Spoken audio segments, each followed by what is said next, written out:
ఎటకేలకు royal Challengers Bengaluru ఛాంపియన్గా నిలిచింది. 18 ఏళ్ల IPL చరిత్రలో తొలిసారి కప్ను ముద్దాడింది. ఈసాలా కప్ నమ్దు అంటూ పంజాబ్ కింగ్స్ పై సత్తా చాటింది. ఫైనల్లో అదిరిపోయే విజయాన్ని అందుకుంది. అహ్మదాబాద్లో గెలుపు సంతకం చేసింది. 6 పరుగుల తేడాతో పంజాబ్ కింగ్స్ పై పైచేయి సాధించింది. తొలి క్వాలిఫైయర్ ఫలితాన్నే రిపీట్ చేసింది. అహ్మదాబాద్లో టాస్ ఓడినప్పటికీ రాయల్ ఛాలెంజర్స్ బెంగళూరు బెదర్లేదు. పిచ్ పరిస్థితులకు తగినట్టుగా ఆడింది. జట్టు స్కోర్ 18 పరుగుల దగ్గరే ఫిల్ సాల్ట్ అవుట్ అయినా Virat Kohli anchor role play చేశాడు. బౌలర్లకు రెస్పెక్ట్ ఇచ్చాడు. క్రీజ్లో తాను ఉండడం ఇంపార్టెంట్ అని నమ్మాడు. స్ట్రైక్ రొటేట్ చేస్తూ స్కోర్ పెంచేందుకు ప్రయత్నించాడు. రెండో వికెట్కు 38 పరుగులు జోడించాక మయాంక్ అగర్వాల్ అవుట్ అయ్యాడు. మయాంక్ అగర్వాల్ 18 బంతుల్లో 24 పరుగులు కొట్టాడు. ఆ తర్వాత రజిత్ పటీదార్ వేగంగా బ్యాటింగ్ చేశాడు.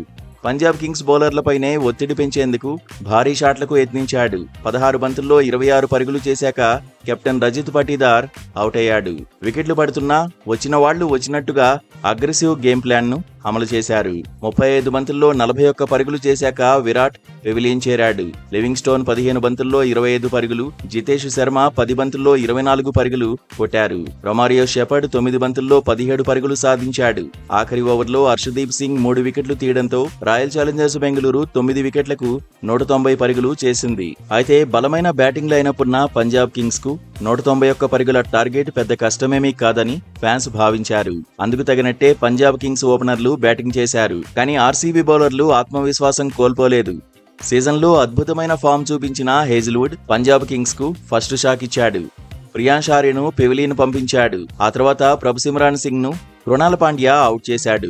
కాసేపటికే దంచేస్తాడనుకున్న పంజాబ్ కెప్టెన్ శ్రేయస్ అయ్యర్ ను షెపర్డ్ పెవిలియన్ కు పంపించాడు. దీంతో పంజాబ్ కింగ్స్ 79 పరుగులకే 3 కీలక వికెట్లు కోల్పోయింది. ఈ దశలో రాయల్ ఛాలెంజర్స్ బెంగళూరు బౌలర్లు టాప్ క్లాస్ ఆట తీరును చూపించారు. పంజాబ్ కింగ్స్ బ్యాటర్స్ పై ఒత్తిడి పెంచారు. పిచ్ పరిస్థితులను అనుకూలంగా మలుచుకున్నారు. ముఖ్యంగా కృణాల్ పాండ్యా బంతితో మాయ చేశాడు. పంజాబ్ కింగ్స్ కు దెబ్బ మీద దెబ్బ కొట్టాడు. భువనేశ్వర్ కుమార్, యష్ దయాల్ కూడా ఓ చేయి వేశారు. కావాల్సిన రన్ రేట్ పెరిగిపోవడంతో చివర్లో శశాంక్ సింగ్ పోరాటం చేశాడు. భారీ షాట్లతో విరుచుకుపడ్డాడు. కానీ రాయల్ ఛాలెంజర్స్ బెంగళూరు విజయాన్ని ఆపలేకపోయాడు. 20 ఓవర్లలో పంజాబ్ కింగ్స్ 7 వికెట్లకు 184 పరుగులు చేసింది. పంజాబ్ కింగ్స్ ఇన్నింగ్స్ లో 61 పరుగులతో శశాంక్ సింగ్ టాప్ స్కోరర్ గా నిలిచాడు. కృణాల్ పాండ్యా 4 ఓవర్లలో 17 పరుగులు మాత్రమే ఇచ్చి 2 కీలక వికెట్లు తీశాడు. భువనేశ్వర్ కుమార్ 4 ఓవర్లలో 38 పరుగులిచ్చి 2 వికెట్లు సొంతం చేసుకున్నాడు. Yash Dayal, Hazlewood, Romario shepherd ఒక్కో వికెట్ తీశారు. మొత్తానికి ఆర్సీబీ కప్ డ్రీమ్ నెరవేరింది. అభిమానులను ఖుషీ చేసింది. కప్ అందుకోగానే రాయల్ ఛాలెంజర్స్ బెంగళూరు ఆటగాళ్లు ఎమోషనల్ అయ్యారు. ఛాంపియన్ గా నిలిచిన ఆనందంలో సంబరాలు చేసుకున్నారు.